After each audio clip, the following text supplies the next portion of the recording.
Morning students, जैसे कि हम पिछली एक वीडियो एक्सरसाइज 6.3 का हम कौन से क्वेश्चन 5 क्वेश्चन तक हम कर चुके थे। चलिए अगला क्वेश्चन छठा देखते हैं। ठीक है, छठे क्वेश्चन में क्या कर रखा है, आकृति 6.37 इसकी बात कर रहे हैं। ठीक है, इसमें क्या कह रखा है कि ट्रायंगल ए बी और ई की बात कर रहा है, ए बी ई और ट्रायंगल ए सी डी कौन सा हो गया, मैं इसको दूसरे से कर देता हूँ। ये ठीक है, ये ट्रायंगल की बात कर रहे हैं और ये क्या दे रखा है, समरूप नहीं दे रखा है, सर्वांगसम दे रखा है। सर्वांगसम का मतलब क्या, साइड रेशियो से मतलब नहीं है, यहाँ साइडें ही इक्वल होंगी। साइड रेशियो से हम यहाँ भूल जाना कि साइड रेशियो समान होगा। सर्वांगसम का मतलब अगर किसी को किसी चीज़ पर इम्पोज करोगे ना, ठीक है, तो वो पूरा का पूरा हो जाएगा। जैसे मैंने आपको बताया था कि पन्ने के ऊपर पन्ना रख दो तो बिल्कुल ढक लेगा उसे, मतलब ऐसा नहीं होगा कि नीचे वाले का या ऊपर वाले का कुछ भी कोना बाहर निकला होगा। दोनों एक दूसरे को एकदम बराबर रख लेंगे। जैसे आप सिक्का देखते हैं ना, एक सिक्के को जैसे 2 रुपये का सिक्का लिया और 2 रुपये का सिक्का इसके ऊपर रख दिया तो नीचे वाला सिक्का आपको ऐसा लगेगा कि बिल्कुल वही है, सेम है। ठीक है, वैसी तो सर्वांगसम का मतलब क्या हो जाएगा, यहाँ पर भुजाएं इक्वल हो जाएंगी या कोण इक्वल हो जाएंगे। ठीक है, लेकिन भुजाओं का अनुपात इक्वल नहीं होगा, ऐसा नहीं लेंगे। ठीक है, भुजाओं का अनुपात तो वैसे ही निकल जाएगा, इक्वल ही होगा। जब भुजाएं इक्वल है तो भुजाओं का अनुपात भी तो इक्वल ही होगा। ठीक है, तो यहाँ पर भुजाएं बराबर लेंगे। ठीक है, अब देखते हैं आगे। तो ये सिद्ध करना है कि ऐसा ऐसा करके, अब देखिए, अब हम इसको जो हमें सिद्ध करना है, ठीक है, हम उनको अलग अलग ले लेते हैं, बस हमारा प्रूफ हो जाएगा। तो हमें करना जो सिद्ध है वो ले लेते हैं अलग अलग। ट्रायंगल ए डी ई कौन सा है, छोटा वाला, ए डी सॉरी एक मिनट, डी और ई छोटा वाला ट्रायंगल, और वो ए बी सी बड़ा वाला ट्रायंगल, ए बी सी। ठीक है, देखिए एक प्रॉपर्टीज तो आपके ऊपर ही हो गई, एक तो पहले ही हो गया, कोण ए इक्वल टू कोण ए, सेम है दोनों में। ठीक है, अब कोण बी कोण डी के समान है, कोण सी कोण ई के समान है नहीं है। ठीक है, बस कोण ए दोनों में सेम है, तो ए तो आ गया। अब हमें क्या चाहिए, समरूप सिद्ध करना है, तो एस यानी कि side ratio.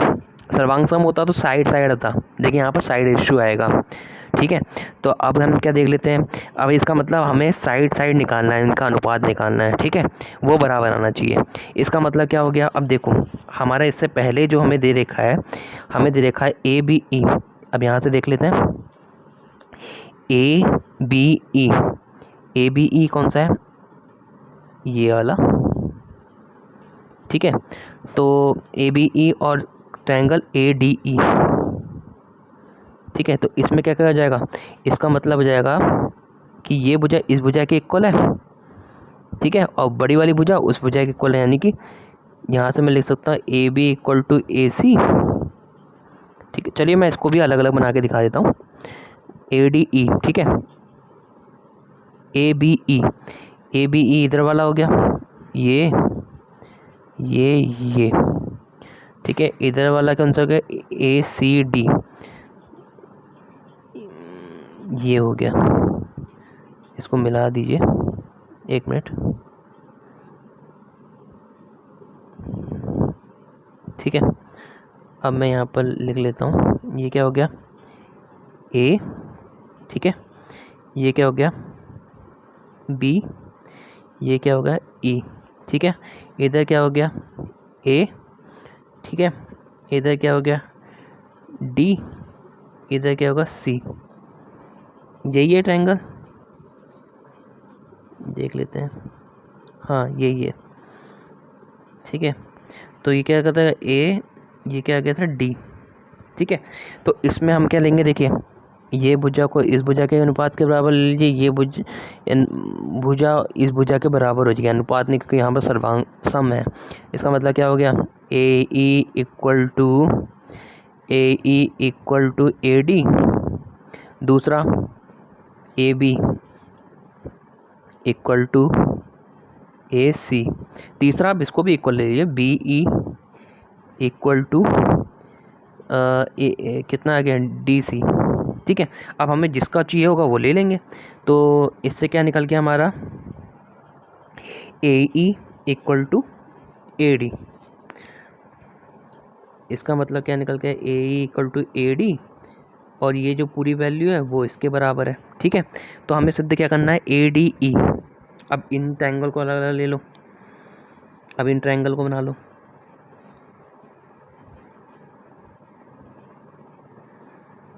A D E ये, और बड़ा वाला ट्रायंगल ए बी सी। ठीक है, मैंने आपको बताया था ये ए, ठीक है, ये क्या हो गया डी, ये क्या हो गया ई, ये ए बी सी हो गया। ठीक है, अब देखिए मैंने क्या बताया, ए बी ए सी बराबर है ए डी ए ई बराबर है। ठीक है, तो क्या हो जाएगा, देखिए अब हमें क्या लेना है, हमें पूरे उसमें अनुपात लेना होता जो जो वो ट्रायंगल थे। ठीक है, उन ट्रायंगलों के लिए क्या हो गया, इसका मतलब हो गया कि अगर A D upon A C A B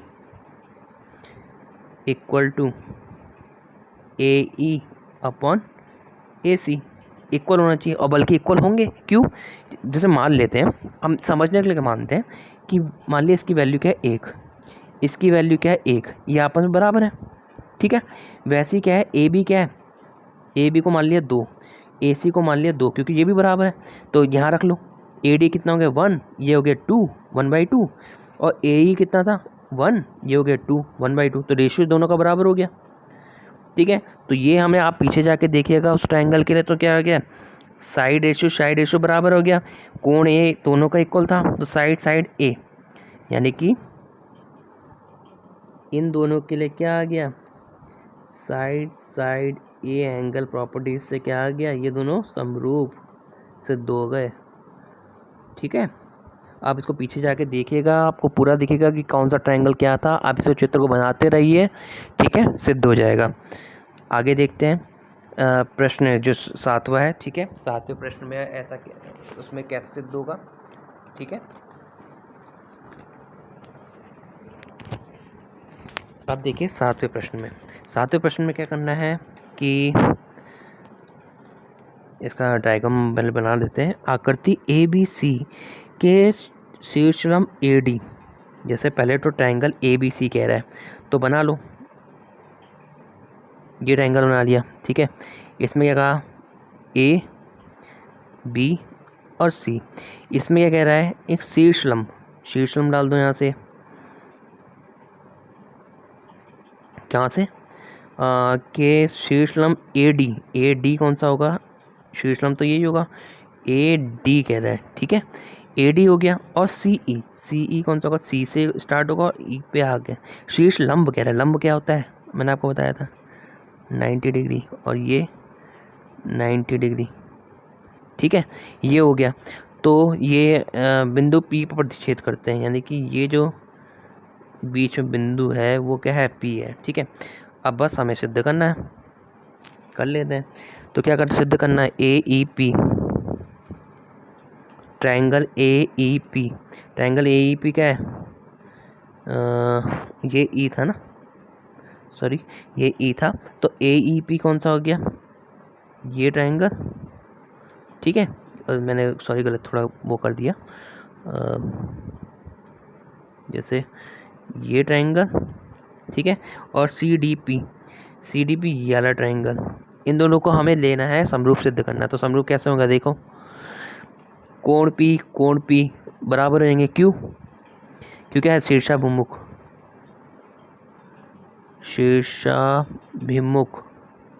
कोण है। ठीक है, शीर्षाभिमुख कोण हो गए। फिर क्या है, अब देखिए कोण 90 ये है, 90 ये भी है। ठीक है, तो क्या हो गया, कोण डी इक्वल टू कोण ई, और क्या है, कोण पी इक्वल टू कोण पी। ठीक है, अब जब दो कोण इक्वल हो गए तो क्या आ जाएगा, कोण ए, मतलब ये कोण ए नहीं होगा। ठीक है, पूरा कोण ए नहीं होगा, मतलब ये कौन सा कोण होगा, इसको लिखने का ढंग ये होता है, कोण पी ए ई, ये एंगल बी किसके इसके इक्वल होगा, बराबर कोण पी सी डी के इसके। तो क्या हो गया, एंगल एंगल, आप बस एंगल एंगल ही लिखिए, ठीक है। एंगल एंगल समरूपता के कारण,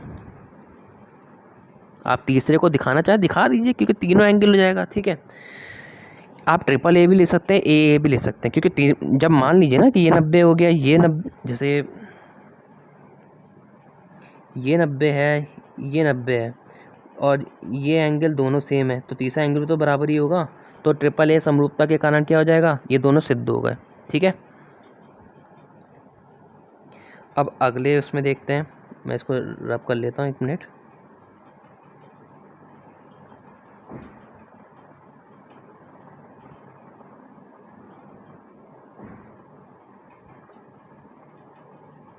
ठीक है, अब मैं इसको अगला देखते हैं। अगले में क्या कह रखा है, A B D. A B D कौन सा होगा, ए बी डी ये हो गया, ठीक है। और सी बी ई, सी बी ई ये वाला, ठीक है। अब इन दोनों में देखते हैं, ठीक है। सी बी ई में दोनों में देखो, A A D B, A D B ना, तो देखिए इसमें जो कोण डी है दोनों में, नहीं कोण डी ए डी बी में है, और सी ई बी में जो कोण ई है वो क्या है, दोनों 90 डिग्री, तो ये दोनों बराबर हो गए, ठीक है। और क्या है, दोनों में कोण बी दोनों का सेम है, ठीक है। कोण बी दोनों में सेम है, कोण डी और कोण ई इक्वल क्यों होगा, क्योंकि ये 90 डिग्री है, ठीक है, इसलिए बराबर हो गए। तो क्या आ गया, आप यहाँ पर सीधा लिख दीजिए, एंगल एंगल समरूपता के कारण क्या हो गया, सिद्ध हो गया कि A B D C B E के समरूप है, ठीक है। यहाँ पर आप ये भी कह सकते हैं कि 90 है, ये 90 है, इक्वल हो गया, और कोण बी दोनों में सेम है, तो कोण सी कोण ये मतलब जो एंगल हम निकालेंगे, और वो जो तीसरा एंगल बचा वो दोनों भी सेम हो जाएगा, तो ट्रिपल एंगल की समरूपता हो जाएगी, ठीक है। अब आगे देखते हैं, इसको रब कर दूँ 1 मिनट।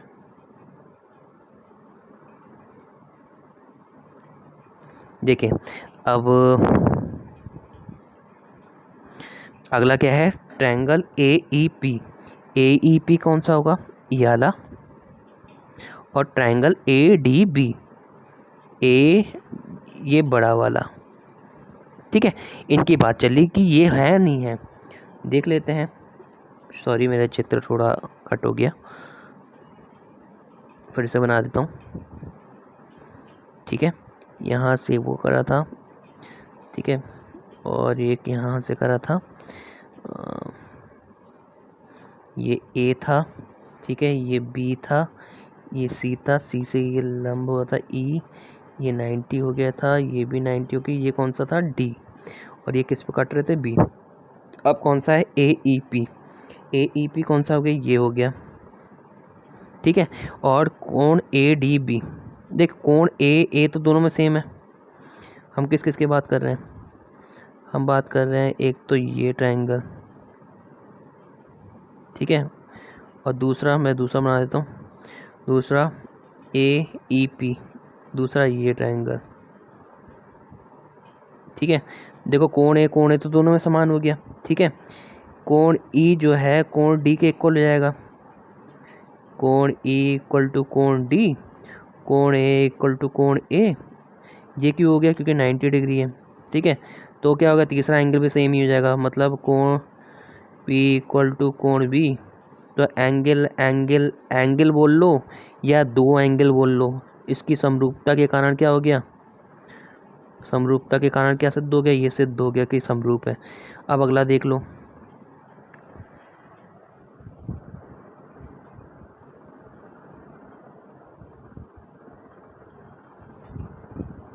ठीक है। अगला क्या है, पी डी सी।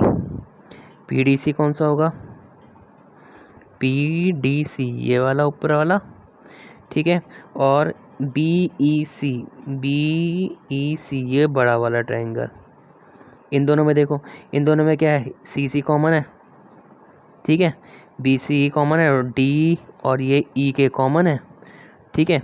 कोण डी इक्वल टू कोण ई बराबर 90 डिग्री, फिर कोण सी इक्वल टू कोण सी, और तीसरा भी इक्वल हो जाएगा, तो एंगल एंगल एंगल लिख लो। दो एंगल समरूपता के कारण बस सिद्ध हो गया। ठीक है, हमें समझ चुके। ठीक है, अब चलिए अगला क्वेश्चन समझ लेते हैं।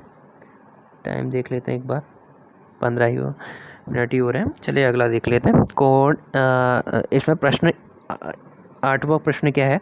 देखिए, समांतर चतुर्भुज की बात हो रही है। समांतर चतुर्भुज ABCD की बढ़ाई गई भुजा AD। ठीक है, पहले तो समांतर चतुर्भुज बना लेते हैं। समांतर चतुर्भुज क्या होता है? दो पैरेलल लाइन, ये भुजाएं भी बराबर होती हैं। ठीक है, इसे हम नाम दे देते हैं ABCD। क्या कह रहा है? समांतर चतुर्भुज की बढ़ाई गई भुजा AD को बढ़ा दिया पर स्थित बिंदु E, इस पर एक बिंदु E इस प्रकार से स्थित है कि BE भुजा CD की, यहाँ पर E बिंदु है और वो क्या कर रहा है?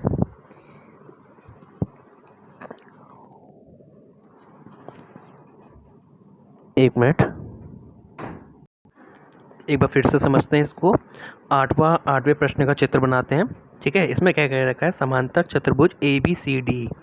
समांतर चतुर्भुज बना लेते हैं पहले। ये बन गया, इसको नामकरण कर देते हैं ABCD। ठीक है, अब इसमें क्या कह रहा है कि AD पर स्थित बिंदु E, AD पर बिंदु E इस प्रकार स्थित है कि BE भुजा, यानी कि B और E भुजा C और D यानी कि इसको काटे, यानी कि ऊपर होगा कोई बिंदु, तो ये भुजा यहाँ पर कोई बिंदु E है। ठीक है, और इस E बिंदु से BE को मिलाइए तो क्या हो रहा है? ये जो बिंदु पे काट रही है उसे क्या है? F पर प्रतिच्छेद करती है। तो बताइए कि क्या बताना है कि ABE कौन सा होगा? ये वाला जो ट्रायंगल है CFB इस वाले ट्रायंगल के समरूप है। बस ये सिद्ध करना है। तो देखिए हमने ट्रायंगल ये बना दिया। अब इसमें हमें देख लेंगे क्या है इक्वल हो सकता है। देखिए, पहले तो हमें सबसे पहले ये समझना होना चाहिए कि समांतर जो चतुर्भुज होता है, समांतर चतुर्भुज के क्या होती है? आमने सामने की भुजाएं बराबर होती है, पैरेलल होते हैं एक दूसरे के। ठीक है, और आमने सामने के कोण इक्वल होते हैं, ये याद रखिएगा। यानी कि कोण A इक्वल टू कोण C, कोण D इक्वल टू कोण B, ये क्या होंगे? इक्वल होंगे। ठीक है, दोनों इक्वल होंगे क्यों? किस वजह से? समांतर चतुर्भुज के कारण। समांतर चतुर्भुज क्या कहता है? समांतर चतुर्भुज कहता है कि भुजाएं बराबर होती हैं आमने सामने की, और जो संगत कोण होते हैं, ये जो A है इसके सामने का जो कोण है C, वो आमने सामने के कोण क्या होते हैं? वो बराबर होते हैं। जैसे कोण D कोण B पूरे के इक्वल होगा। ठीक है, समांतर चतुर्भुज। तो इन दो में क्या निकल गया हमारा? देखिए मैं फिर से दिखाऊँ आपको। तो इसका मतलब कोण A इक्वल टू कोण C निकल गया। हमें ये दो ट्रायंगल देखने थे, तो कोण A कोण C के इक्वल हो गया, यानी कि एंगल तो निकल गया। अब देखते हैं कोई एक और एंगल निकल जाए तो हमारा सिद्ध हो जाएगा कि ये समरूप है या नहीं है। तो देख लेते हैं। ठीक है, एंगल तो निकल गया। अब उसके बाद देखते हैं, देखिए यहाँ पर सिद्ध होता है। देखिए, समांतर चतुर्भुज क्या होता है? ये पैरेलल लाइन है, ये भी पैरेलल है, ये भी इसके पैरेलल है। यानी कि देखो,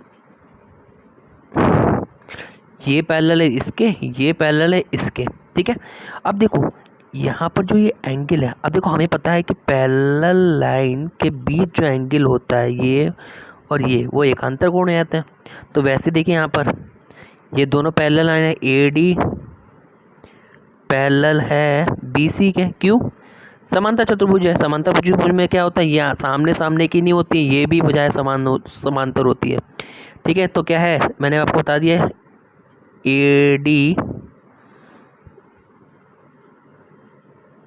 मैंने आपको यहाँ पर बता दिया है कि AD पैरेलल है BC के, ये पैरेलल है इसके। तो देखिए ये एंगल और ये एंगल इक्वल होगा। ठीक है, ये एंगल और ये एंगल इक्वल होगा, तो बस हमारा सिद्ध हो गया। सिद्ध क्या हो गया, एक मैं यहाँ लिख देता हूँ।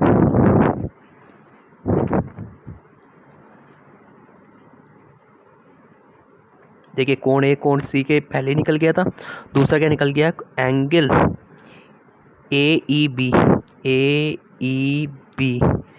Equal to angle EBC। मैं आपको दिखा देता हूँ कहाँ पर है, इससे दिखाता हूँ पीले से।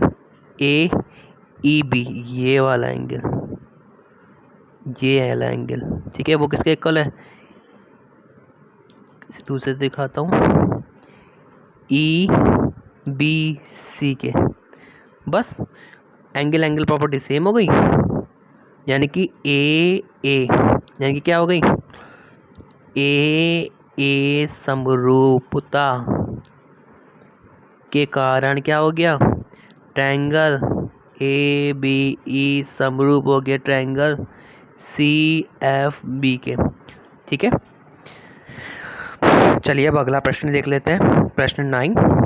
ठीक है, 9 में क्या कह रखा है, ठीक है, इसमें ये दो ये इस डायग्राम की बात कर रहे हैं, सॉरी ये दूसरे डायग्राम की बात कर रहे हैं, वो तो हम देख चुके हैं। ठीक है, अब ये 6.39 की बात कर रहे हैं। जैसे इसमें क्या कह रखा है कि ट्रायंगल ABC, ठीक है, ट्रायंगल ABC क्या है, समकोण है। ये ट्रायंगल बना लो ABC और ट्रायंगल AMP, देखो A तो सेम है, M और P एंगल कौन सा होगा, बीच वाला। ठीक है, कोण सी भी हो सकता है, कोई वो भी हो सकता है। ठीक है, लेकिन समकोण में बीच वाला होता है। ठीक है, तो MP A तो सेम रहेगा, M ये आ गया, M ये बाहर भी आ सकता है और P कहीं भी हो सकता है। चलिए हम अंदर मान के कर लेते हैं, मान लिए 90 है, P को चलो यहाँ आगे बढ़ा देते हैं। ठीक है, बाहर भी हो सकता था, अंदर भी हो सकता था। ठीक है, बल्कि वो ऊपर वाला की बात करें, ये देखिए नीचे बना हुआ है डायग्राम, मेरे को ये दिखा नहीं, सॉरी, ये नीचे डायग्राम बना हुआ है, मैं उसको बाहर मान के करता, ये डायग्राम बना हुआ है। ठीक है, अब इसमें क्या कर रखा है कि ABC कौन सा हो गया, ये बड़ा वाला ट्रायंगल, और AMP कौन सा हो गया, ये वाला ट्रायंगल। इसको समरूप सिद्ध करना है। समरूप सिद्ध कैसे होगा, देखो, अब देखो इसको मैं अलग अलग कर लेता हूँ, ये ABC हो गया और ये, अब मैं डायग्राम को ऐसे बना लेता हूँ, ये क्या हो गया ABC, ये क्या होगा AMP, ये कितना है 90 डिग्री, ये कितना है 90 डिग्री। ठीक है, अब देखिए इन दोनों में क्या है, बस हो गया, हमारा प्रूफ हो गया, आपको दिख ही रहा होगा मेरे बोलने से पहले, कोण A इक्वल टू कोण A, कोण B इक्वल टू कोण M, बस हो गया। तो तीसरा एंगल भी तो इक्वल ही हो जाएगा।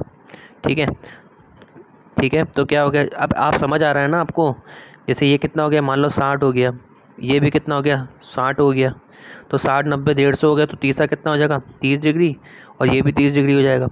ठीक है, तो यहाँ पर आप क्या लिखेंगे, यहाँ पर आप सिंपल लिखेंगे एंगल समरूपता के कारण, आप ट्रिपल एंगल भी लिखेंगे तब भी कुछ नहीं होगा। ठीक है, समरूपता के कारण क्या हो गया, सिद्ध हो गया कि ट्रायंगल ABC समरूप है ट्रायंगल AMP के। अब देखिए, आप इसके बाद इस दूसरे क्वेश्चन में कुछ नहीं है। दूसरे क्वेश्चन में क्या है, अब दूसरे क्वेश्चन में ये है कि हमने समरूप सिद्ध कर चुके हैं। अब आपको उसमें ये बस ये लिखना है कि क्योंकि हम ऊपर मतलब पूरा आप सिद्ध करके दिखाएंगे कि ABC वाला AMP हमने ये प्रूव कर दिया कि ये समरूप है। तो समरूप में क्या होता है, भुजाओं के रेशियो का अनुपात क्या होता है, बराबर होता है। तो बस वही भुजाओं का अनुपात ले रखा है। मैं आपको फिर से ट्रायंगल बना देता हूँ। ट्रायंगल देखिए ABC, यहाँ